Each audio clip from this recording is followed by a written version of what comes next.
Hello, my name is Andrew Keene. Welcome to Keene on America, the daily show about everything that matters, with the world's leading commentators and thinkers.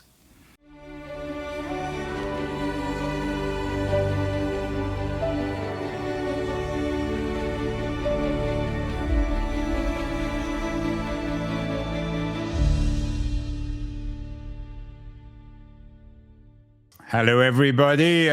Frequent guests of the show know that one of my favorite guests is Tim Wu. He's been on the show many times. He was recently on talking about the real road to serfdom running through Silicon Valley. He's the author recently of The Age of Extraction, how tech platforms conquered the economy and threaten our future prosperity. He's also the author of an excellent book, perhaps the best book of all on attention, called, appropriately enough, The Attention Merchants, the epic scramble to get inside our heads. And there's another book out on attention. It's just come out. It's called Intensity. It comes with a lovely blurb from our friend Tim Wu. It's a manifesto of the attention liberation movement. And one of the members of that movement is my guest, D. Graham Burnett. His day job is as a historian of science at Princeton University, but is also one of the three co-editors and contributors to Intensity. It has about 25 other contributors. Graham is joining us from Washington Heights on the East Coast. Graham, congratulations on this new book. It's getting a lot of, and I can't resist the dumb pun, attention. Hey, thanks so much, Andrew, and it's a pleasure to be here. How do you get out of this attention paradox, Graham? You're obviously in the business of critiquing attention in a sense, but of course, Intensity is also in the business of trying to get people's attention. Is there good attention and bad attention? Great questions, both. I mean, let me start with the first one and say, as you framed our conversation, you gestured at Tim. Tim is someone I enormously admire, have known for a long time. In fact, we both studied in the UK together on the same scholarship, as it works out. Tim, Chris Hayes, Jenny Odell, Johan Hari, we have lots and lots of diagnoses of there being something deeply wrong with the intensive commodification of attention in our new platform capitalist ecosystem. We are, as the Friends of Attention Coalition, hardly original in coming forward to say, hey, everyone, something is seriously off in our experience of our days and our experience of our communities in view of the way that a $17 trillion industry has arisen to commodify every movement of our eyeballs. What makes our book different is that we work to pivot from diagnosis to solution. And the character of our call for solution is, again, different from what you've heard out there. This is not about you managing your quote unquote attention span. This is not saying to you, you need a digital detox or you need to get better at, mindfulness or meditation or this is about saying the scale of the challenge before us in relation to this new situation requires collective action. So Andrew, you mentioned I'm a historian, and the book deploys a fair number of historical analogies. And one of the more ambitious of those analogies is to say, this moment is like that moment in 1958, 59 in the United States and globally, where you were on the kind of catalytic cusp of a authentically global movement of environmental conservation. When we think of the environmental protection movement, we think of all that kind of hippies meeting duck hunters, meeting Alcoa executives, all saying, look, we got to do something different. This is that kind of moment. There's widespread understanding that something is wrong with our internal environment in view of the way this extractive industry is putting all force into getting us full-time, time on device. And people understand something's got to give, but they're still stuck in the idea that it's like a personal shame that they go down these internet rabbit holes and can't get off TikTok.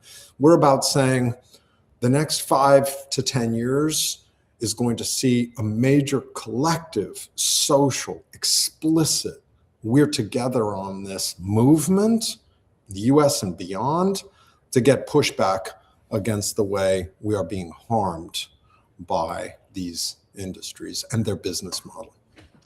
Do you think, in historical terms, the example of the environment is an optimistic one, Graham? Given, I know you in the book, you talk about Silent Spring and some of the texts that sparked the environmental movement, but talking in late January, early February 2026, America has become very reactionary on the environmental front. Don't need me to tell you that. Our audience knows all about it. We've done many shows on it. So why choose the environment? Absolutely. And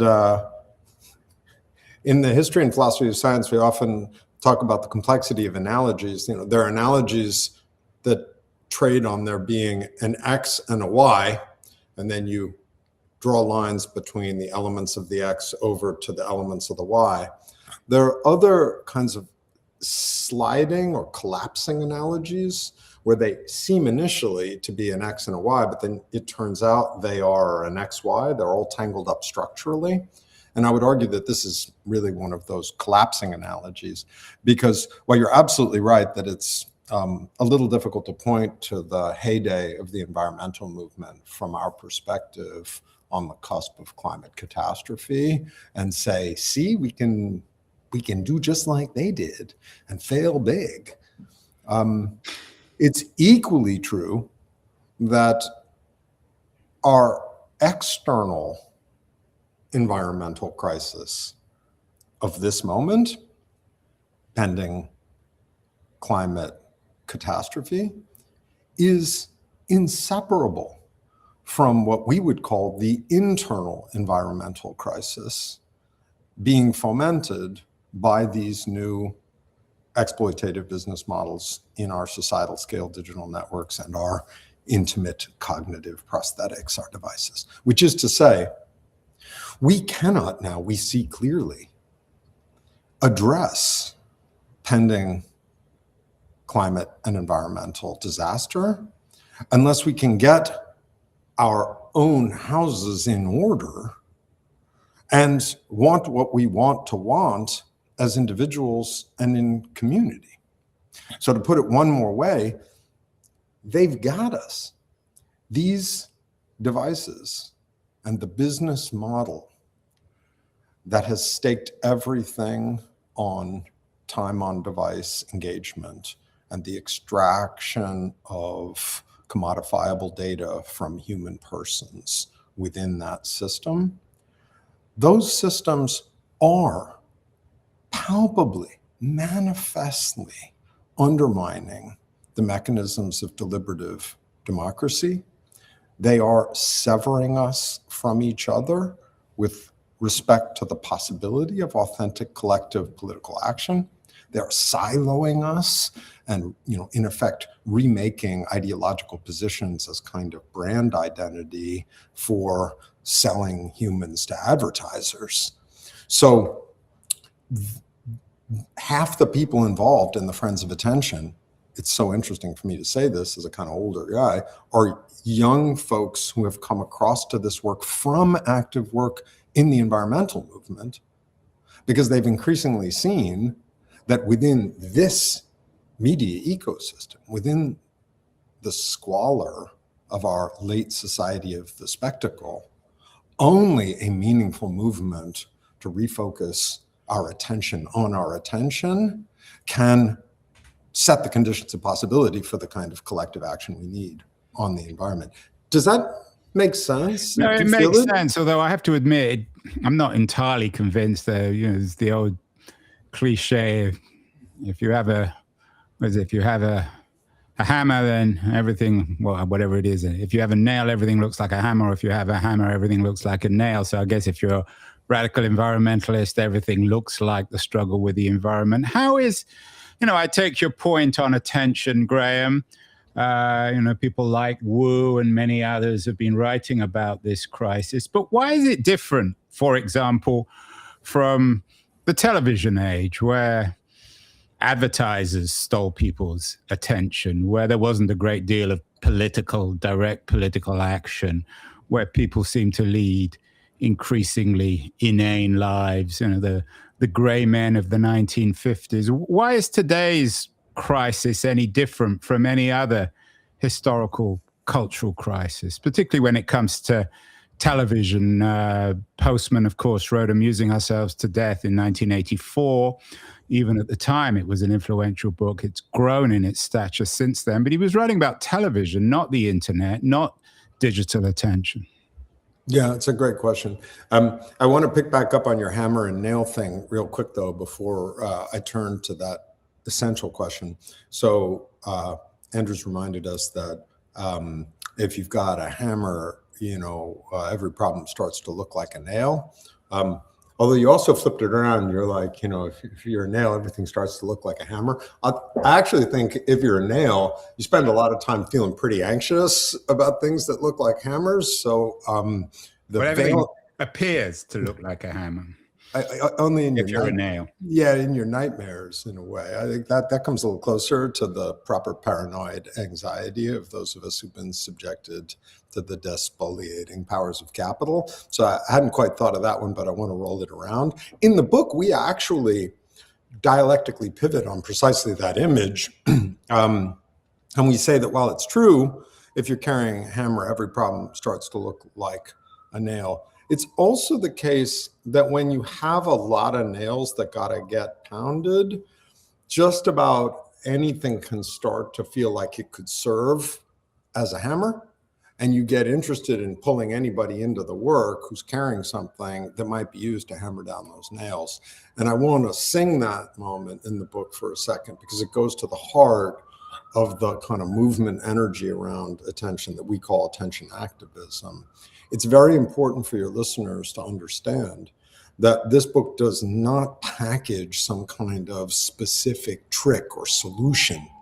We don't say, if you do this kind of thing where you feel the air on your upper lip, you're going to be saved from your problems. On the contrary, what we say is, all y'all out there, everybody's already doing stuff with their attention in the most capacious sense of attention that brings them closer to the world and the things they love and the people they care about. This moment is about naming those moments of flourishing goodness in the world as attentional, and signaling with others that you've got something attentional that needs to be protected from the frackers. That is, those who would frack.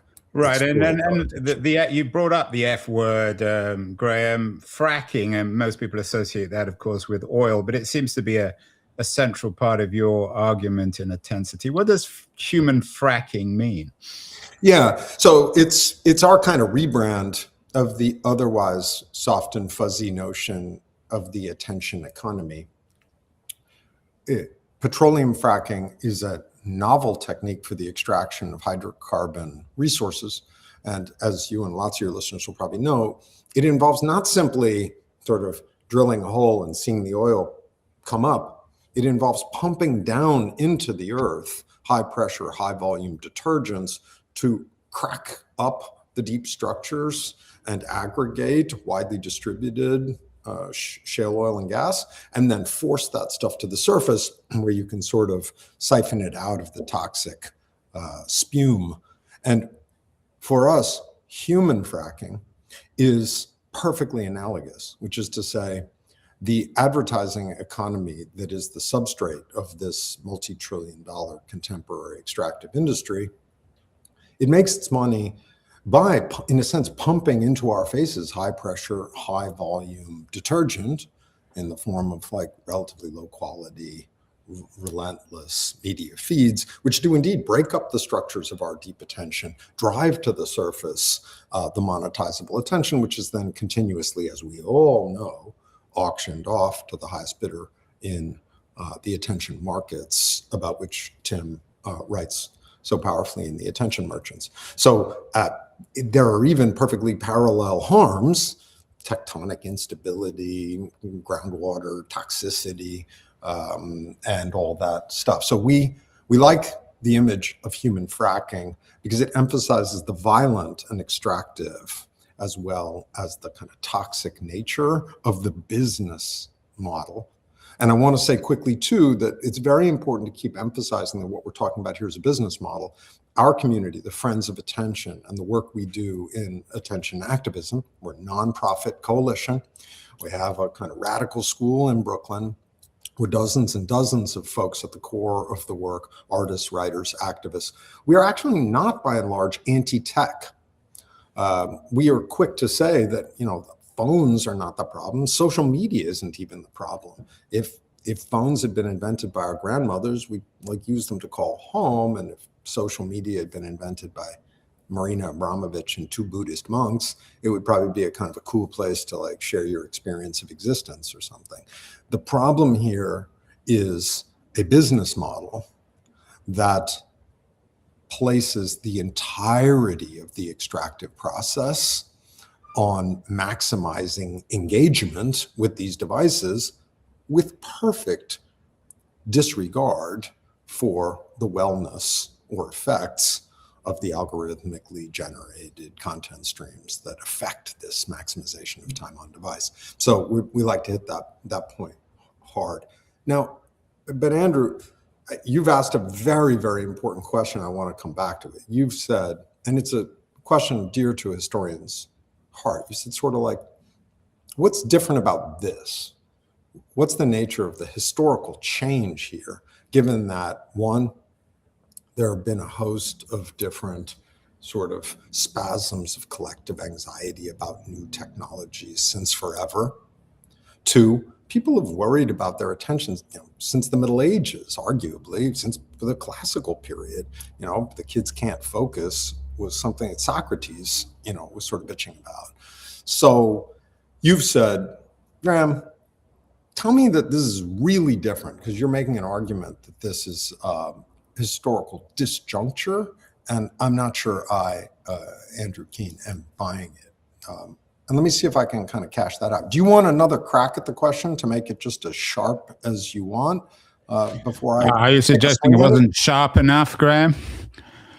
Well, the question was on television. No, it wasn't actually on television, but the question was about television. Why is this different from what Postman wrote about in Amusing Ourselves to Death? And he dedicated his career to many others, that or the Frankfurt School, that all this stuff is just dumbing us down. This general idiocy, which you focus on, and Tim Wu and many others.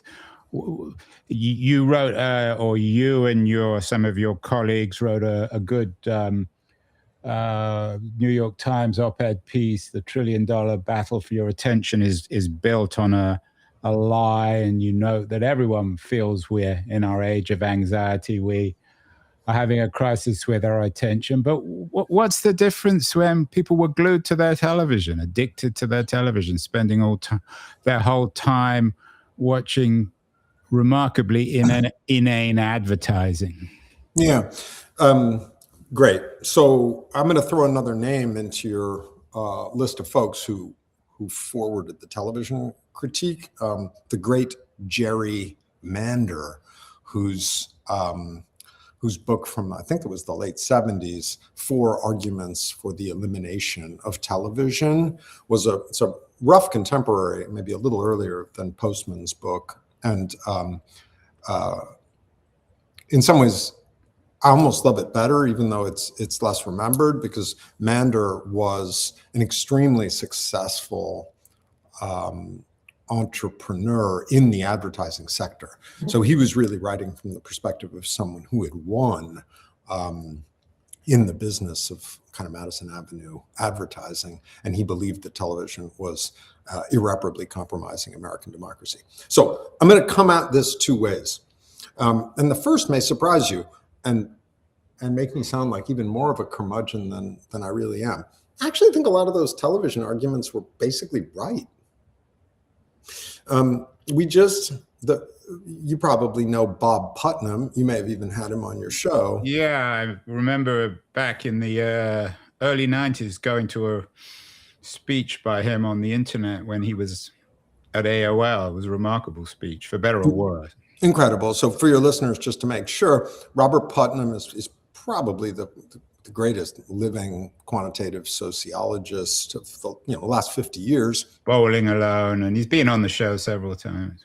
Amen. So one of the great things about his more recent book, that book, The Upswing, is that he actually takes the earlier argument of Bowling Alone, where he says, look, something has happened over the last 60 years, at least in the United States and elsewhere, where there's been a kind of severing of the structures of civic and social solidarity. And he places at the feet of that factical reality of American life, that is, that we spend less time together in communities.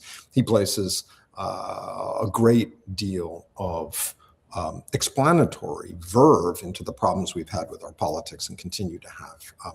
So what's interesting about The Upswing, as you know, you may have talked about it on the show, is that he actually goes back in that book to the end of the 19th century. And what he shows is that collapse of civic solidarity is not a kind of linear secular collapse across the modern era, where once upon a time we thrived in community and then modernity as such has undone that. And we become more individualistic. It's rather that back in the 1880s, there was a kind of nadir of civic solidarity in the United States. And then from about 1900 to about 1956, there was a remarkable upswing in all the quantifiable indices of people's experience of collective commitment. People were in more small associations. There were more cross-platform political proposals, more shared legislative efforts, blah, blah, blah. People should check out the book. Well, he has no real explanation for why in 1955 that upswing of civic solidarity that spans the wars and reaches into the post-war period tanks. And at precisely the sort of moment where JFK is saying, ask not what your country can do for you, but what you can do for your country, you begin the collapse to an intensely individualistic society of severed, atomistic self-maximizers. He has no causal account for why that happens. It's purely descriptive. Well, frankly, TV is one of the best possible correlates to that, because in 1948, a tiny number of houses had television. And by 1955, 58, when he sees his turn, a lot of them do. So my first line on this argument is somewhat counterintuitive. I'm not sure that those critiques of Postman and Mander and the Chicago School, Marcuse, they weren't so far wrong. I mean, so we should start there, I think. Two, and here I'm actually going to say what I do think is different about this moment. Advertising, as Tim Wu details in his book, is actually kind of surprisingly new. People have hawked their wares for a long time. If I stand on a street corner, I'm like, buy my chickens, buy my chickens. It's not exactly advertising. I'm just hawking, I'm hustling. Advertising is the emergence of markets in attention, meaning I have aggregated enough eyeballs that I can sell you not the chicken, but 100,000 eyeballs, and you can hold your chicken in front of them. And that doesn't really emerge until the 19th century.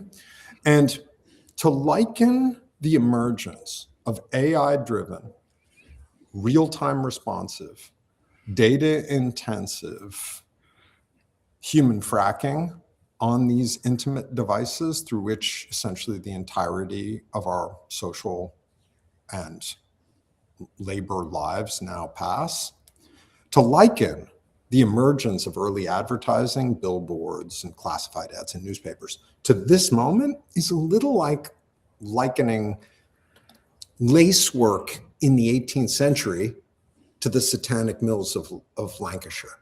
They're both like textile operations. Yeah, people were making cloth, but there simply are differences in scale that are differences in kind. And I believe, depending on your patience and that of your listeners, cash out that assertion that we are quite literally at a historical watershed with the emergence of human fracking. And if I can say one more thing, and then I'm going to throw it back to you to see where you are on this answer. You mentioned that piece we had in the Times last week. That piece in the New York Times is, I really would love it for your listeners to check it out, because what it is a brief history of the emergence of our contemporary understanding of attention. So when we now go around talking about attention, everybody thinks you're talking about attention span, how long you can stay focused on a task. And what we do in that piece is we say, where did we even get the idea of an attention span? And the answer to that turns out to be something very specific. That is, across the last 100 years, laboratory psychologists doing experiments on human subjects sliced and diced a very narrow set of sensory and cognitive human behaviors as, open quote, attention, close quote, even though there's a rich preceding humanistic, spiritual, aesthetics traditions that understand attention much more capaciously. And we, in our own lives, we know that attention isn't just your ability to track and trigger and vigilantly stay with some stream of stimuli. But that laboratory tradition codified that narrow definition of attention, and it's that one that has come quantified, objectified, instrumentalized to be the linchpin of our modern attention economy. And so resistance to this intensive commodification of our beings within the systems of human fracking begins with our emancipating ourselves from that narrow understanding of attention, which is a lie. That's not what attention actually is.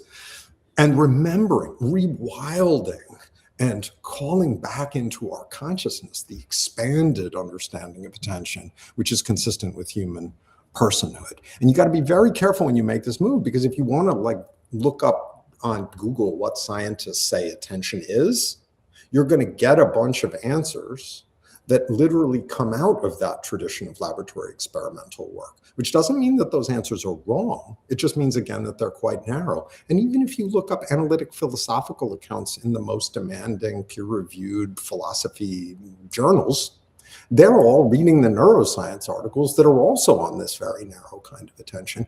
And the point we make in the New York Times piece, and this is kind of the mic drop, who was funding all of that laboratory research on the human attentional subject across the 1940s, 50s, 60s, and into the 70s?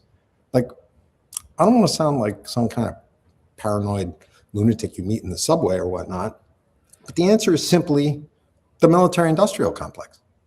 It's not like there were vast sums of money for laboratory research on human subjects' ability to track stimuli on screens being provided, again, by the Catholic Church, Buddhists? No, it was quite specifically the military, which was interested in those capacities because they were inextricable from the ability of humans to track and trigger and shoot down aircraft and monitor radar screens. So this is a specific Cold War instrumentalization of the human subject, which has been absolutely slipstreamed into a $17 trillion industry, largely run by, self-maximizing nihilists, and which is actively harming you, your kid, your mom, everyone. We know this, and it has to change, and we think it's starting to change. That's the call.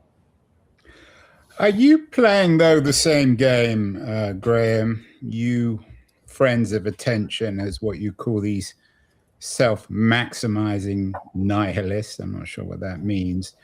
The book, you were very kind to send me the book, and it's a beautiful red book. But when you open it, or at least when I opened it, half the time it's like looking at the internet. It doesn't have any lights in it, but it could do. It's full of all this red text. All the chapters are incredibly short, full of big headlines in red. Are you playing the same game in intensity of trying to somehow seize people's attention? And what are you trying to do in this book? I mean, it's not exactly War and Peace. Not that I'm suggesting you should write War and Peace, but even compared to, Tim Wu's book on the attention merchants, that's full of text. There's not a lot of red in Tim's work.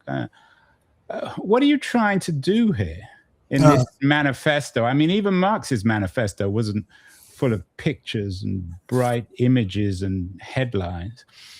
That's such a great question. I'm loving doing this show with you, and I hope we can be friends forever, Andrew. And I have a whole bunch of questions for you about where you acquired your capacity to stay with text, when, and in what setting. But I won't throw those back at you. Well, I'm going to throw that at you. So you're all too welcome to do that one first before I get back at you on it.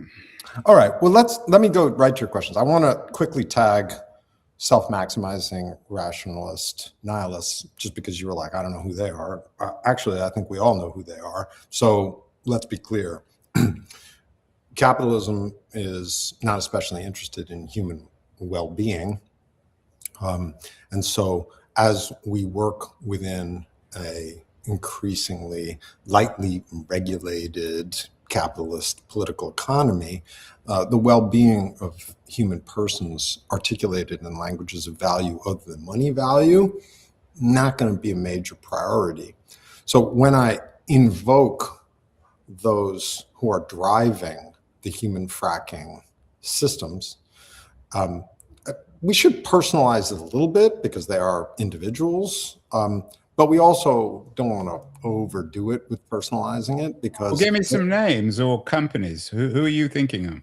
Well, the 6 largest companies in the world at this point by market capitalization on the New York Stock Exchange are NVIDIA, Meta, Alphabet, Amazon. They're all literally companies that are either building the infrastructure for the human fracking ecosystem, the software, the hardware, or they are literally specializing in the exchanges of information that constitute that business model. So and AI now, which is of course a huge chunk of the puff in that $17 trillion number, it's the killer app for exactly this, because these systems can defeat humans at any game you want to play. And if you assign them the task of keeping humans on devices for as long as possible, they will win at that, and they are winning at that.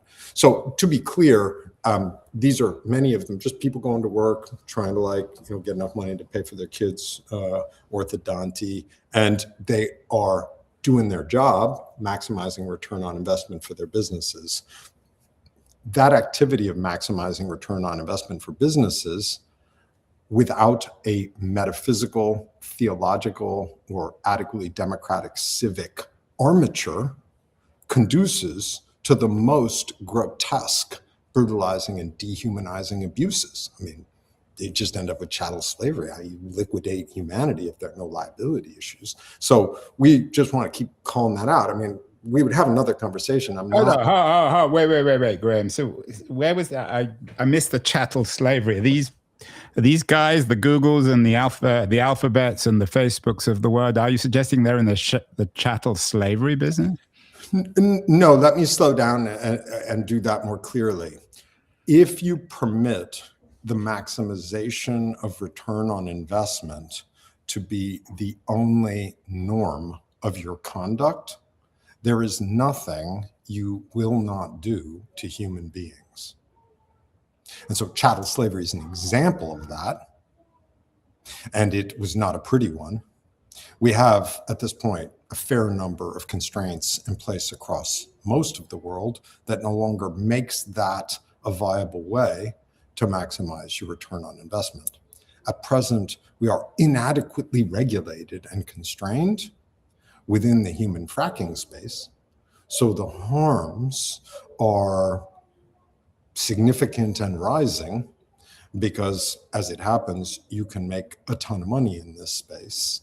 And until such time as we are able to constrain these actors, they will still pursue maximization of return on investment with broad gauge indifference So, to human so your well-being. point, coming back to this chattel slavery thing, is that unless the big 6 or 7 tech companies are regulated in one way or the other, it will inevitably lead to a chattel slavery-like outcome. Is that your point?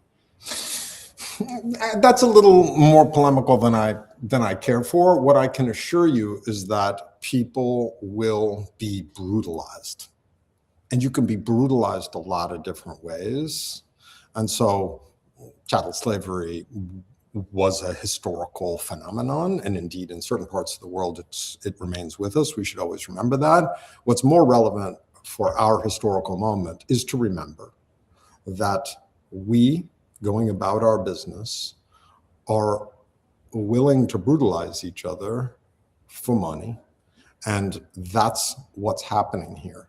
And the reason it's important to say that clearly is that what we need to do right now is convert some of the private shame people feel for their inability to manage their relationships with their devices into political anger. In other words, we don't want people to be feeling like, I have this problem, I suck. Why did I just vegetate and like go to my phone to do this, and 3 hours later I'm still on TikTok? I set my monitor to stop me from doing that, and I overrode it. That severed private shame of failures of willpower, that needs to be put aside and displaced by this is being done to us at scale. On the other side of that screen is trillions of dollars of military grade technology and the most heavily capitalized industries in the history of humanity. So this is not a you thing. This has got to be an us thing. Convert that private shame into public anger. Does that make sense? I mean, we've ended up on a little kind of cul-de-sac down here, and I want to come back and get your great question, which is okay. Let's go. Let's get out of the cul-de-sac. Go back to the main road. The main road was, you've said to me, to us, hey, you're talking about an interest in other forms of attention, immersive, durational, let's say. And yet what I see in this book, says Andrew, is something that looks like it's kind of got some of the pop and catch visual vibrancy and some of the exclamation points in all caps that looks like it participates in the very world that I hear you, Graham, decrying. Have I got that question right? Yeah, I mean, it's like looking at a Facebook or X page, for better or worse. I mean, there's lots of good stuff on X and Facebook and social media. I'm not suggesting that everything on it is bad. Yeah, it's just to borrow, of course, McLuhan. It's the medium and the message here. But look, I'm going to take this one and lie down in a way. We could be wrong about that, and if the book is unable to effect the widespread catalytic recognition for which we are hoping and toward which we are working as a nonprofit coalition, very important to emphasize, the book is a nonprofit exercise by a nonprofit community. We have a radical school in Brooklyn, check it out. All the proceeds that come to us on the sale of the book go to the 501c3 to support the school. That means everybody involved in writing it kept their hand out of the till. Yeah, and I wasn't suggesting anything. I wasn't suggesting that you were all in the business of profiting. But I was just curious as to the medium and the message somehow weirdly going together in intensity. Yeah. So those qualities of the book toward which you're pointing were intentional. So I'm an Ivy League humanistic professor who has spent about a third of my waking hours underneath books on paper, putting them inside myself, and then standing in front of rooms and trying to like lead seminars and lecture on those materials. I'm very committed to the history of our received textual tradition as inextricable from culture itself. However, I also believe that long-form immersive textual experience is undergoing an absolute crisis that really should be thought of almost as an extinction event. Part of what's interesting is that we are now recognizing that reading itself was an attentional practice. And so as our attentional capacities are literally being biohacked at scale by the human fracking industry, we are being separated from our cultural inheritance, much of which is textual, because basically people can't do it anymore. Yeah, and you wrote an very good, interesting piece in the New Yorker in April of last year on whether the humanities will survive artificial intelligence. Graham, why can you do it then and everyone else? People will be listening to you and thinking, yeah, maybe he has a point, but here's a guy, you've been a dancer, you're a historian, you teach at Princeton, you're part of this new authenticity movement, you're a cartographer. Why can't everyone be like D. Graham Burnett? You clearly don't have any problem paying attention. I'm just old. It's not complicated. How old are you? I'm almost 56 years old. That's really old. Yeah. So are you suggesting that anyone under 56 can't pay attention anymore? If you all have been hearing me, you'll have already heard that to sort of like act like paying attention is one thing is already to have like lost the battle. What we got to do is keep remembering that attention is many, many, many, not like this narrow instrumental operational thing that is kind of inextricable from like neoliberal capitalism in its digital form. So no, I have a kid with 25,000 followers on TikTok. She's a creator.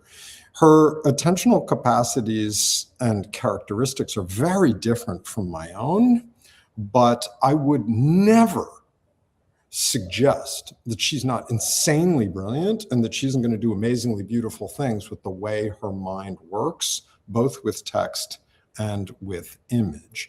I don't think it's likely she'll read as many books as I have, but I can't work in the spaces she works because we're undergoing a revolutionary transformation in the media of culture. I mean, Andrew, this has happened before. Like learning was Latinity in Western Europe in the 15th, 16th, 17th, even into the 18th century. And then basically in the 18th century, it ended. And all those thousands of PhD dissertations written in Latin on the shelves in Leiden and Paris and Lyon, no one could read them. By 1825, 1830, nobody could read any of it. It was all over. And some people, classicists, Nietzsche was in the mix on this. We're like, oh my God, civilization is over. Nietzsche didn't think that, but a lot of them did, the sort of dowdy ones. And in fact, civilization wasn't over at all. Arguably, civilization was just kind of getting going and interesting as people worked in the vernacular. This is like that. We are losing a certain kind of literacy, meaning relationship to the textual experience of the early part of the 20th century. It has implications for democracy. It has a bunch of implications. We are not getting dumber. I don't believe that. And people are going to keep using their intelligence, and we're going to carry our cultural inheritance forward, but it's going to require a whole lot of translation and conversion work. This is a too long, I apologize to listeners, way of answering your very precise question, which is why does this book have short chapters? Why does it repeat its manifesto? Why is it written like a hypertext in a way? There is a manifesto. Each of the short chapters in the book is a gloss on a single sentence in the manifesto. In that sense, it is a book that can be read through. It is also an auto-epitomizing book. Every one page of that manifesto epitomizes what the book has to say. So it's a browsable book into which you can enter here and there to find the bits that move you. Why did we write the book that way? This was a commitment to trying to write a book that has go-between energy. Imagine that idea of a kind of hybrid translator kind of power. It's definitely a book, and it's a physical book that has pages and words. It knows that to get what a book has to offer, you have to be trained in the habitus of reading and have an immersive textual experience. It also, though, is a book that is written with an eye on the way reading is changing now, in the hopes of hanging on to and engaging and indeed bringing aboard folks whose relationship to reading is not that of my father, bless him, 81 years old, who's a French professor, who in his retirement these days has settled back into reading Manuel Lescaut and like a couple of like the great Hugo works that he hasn't been in a few decades. Beautiful. But I got no undergrads at Princeton, none, who are doing that. And even the students who are winning the prizes in the English department, if you compare them to the students who were winning the prizes in the English department in 1989, you know, when I came up to Princeton, is different because people's relationship to the textual experience is different. So in that sense, the book is meant to operate on what we think of as this kind of threshold moment, where it's not entirely obvious that if you want to have a revolutionary movement, what you do is what Marx did, where Marx could count on a certain kind of mass literacy. You make a little like red book. You might do a lot better to have a podcast or a TikTok. And this is also interesting, deep breath. Sometimes we get from people who think of themselves as ironizers. Hey, you all are the School of Radical Attention in Brooklyn. How come you have an Instagram then? Since that's like, isn't that human fracking? And we have to be like, yeah, it definitely is. And sometimes when you affect revolutionary conditions, you have to deploy the master's tools to take down the master's house. I mean, you know, this is an old story in progressive politics. So probably half the people who come through our school doors and kind of engage in the movement in different ways come to us because they've seen our stuff on Instagram. In a happy day, a certain amount of this stuff will fall away. But once again, I'm not opposed to Instagram. I'm opposed to exploitation and the brutalization of persons through the heedless, extractive, compromising project of human fracking. Final question, Graham. The subtitle of the book is A Manifesto of the Attention Liberation Movement. And this idea of human fracking sounds to me, and correct me if I'm wrong, sounds to me that from your point of view and from the point of view of the Friends of Attention, this is the thing in itself. This is the biggest problem in the world right now. But some people might be watching and thinking, well, that might seem like that to guys living in Washington Heights or Brooklyn. But in America, towns like Minnesota overrun by ice thugs, America seemingly on the brink of going to war, and Greenland having already invaded Venezuela, all the increasing economic inequality in the world. This is part of that problem, but it's certainly no more serious. And rather than having an attention liberation movement, maybe we just need a different kind of liberation movement. Is this really attention, and this whole problem of attention? Is it really the thing in itself, or is it a piece of what's wrong with the world? Yeah, that's a pretty deep question. So let me get at it by speaking about the title of the book, Attensity. It's not a neologism. It's not our coinage. It's a historical term. It comes from the early 20th century. It was a term coined by an Anglo-American psychologist. Name was Tickner. He also coined the term empathy, interestingly, in English. He coined the term because he was interested in getting at the specific character of attention, separate from the measurable strength of stimuli. So for instance, you can measure sound in decibels, but measuring sound in decibels doesn't tell us anything about what sounds you heard in a room, because you might be listening for this sound, which is faint, as against that sound, which was loud. And so he was trying to come up with a way of talking about that way that the world is shaped by the attention of attentional subjects, as opposed to by the alienated objective characteristics of the measurable world. We've gone back and gotten that word, and we're sort of putting it on the banner over our movement. And at its most ambitious, it is our hope that the term attensity can be the flag over an authentic transformation of our politics. So this is my answer to what has all this got to do with Minnesota?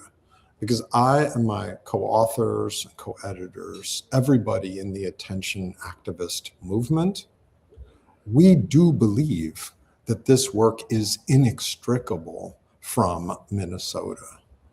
And let me see if in the minute and a half you'll give me here as we wind out, I can land that. It's ambitious, but I'm going to try. Attention is not your attention span. Attention is nothing more or less than care, interest, curiosity, love.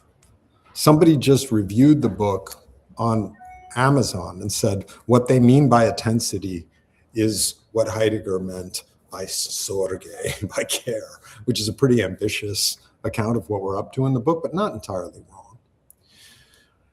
If attention is all that, it is a world-making phenomenon. It's how we create and experience shared worlds. And just as at the end of the 19th century, new forms of technology made possible new forms of exploitation that produced a new kind of politics, that was the steam engine was the new technology, the factory system was the new labor condition, and labor politics, socialist politics, strikes, unions, were the new politics that arose to confront those new conditions, an authentically new politics based on a new kind of laboring human subject. The most ambitious claim of this book, for the folks out there who care about kind of political theory, and don't be distracted by the fact that there's like red type and like big exclamation points. We're dead serious about the philosophical dimensions of this book. Anthony Appiah just said this book is like thick with real philosophy. It's there. The most ambitious claim for this book is that we are on a watershed to a new kind of politics, which we don't claim yet to understand, but it is the work of this generation, this decade, to figure that politics out. And already there are authentic politicians, Jake Auchincloss, and commentators like Ezra Klein and Chris Hayes. These people get this. This is happening. We have been, as populations, reduced to attentional subjects and to instruments of an attentional economy. And while that's in one sense a catastrophe, it's a dialectical opportunity because it gives us a new kind of power. And the movement we're calling for is a movement in which we recognize the new power we have as attentional subjects because a $17 trillion industry and the squalor of our society of the spectacle, Trumpian politics, ride on us as attentional subjects. If we take our attention away, it collapses into sand. So I can't, if I could give you an account of what that new politics of intensity was going to be, I'd be an ideologue. And I'm not an ideologue. I'm a teacher, scholar, student. So join us to try to understand what it means to build a new politics on our attention, because that's the work that this book and this movement calls for. Well, that's the dialectical opportunity, according to at least our guest, D. Graham Burnett. He teaches at Princeton University. He's the co-editor of a wonderfully important book, Intensity, very stimulating, both intellectually and visually. Congratulations, Graham. And lots to digest. We'll have to get you back on the show. Maybe we'll get you back with Tim. Thank you so much. And congratulations on a very intriguing new book. Thank you so much, Andrew.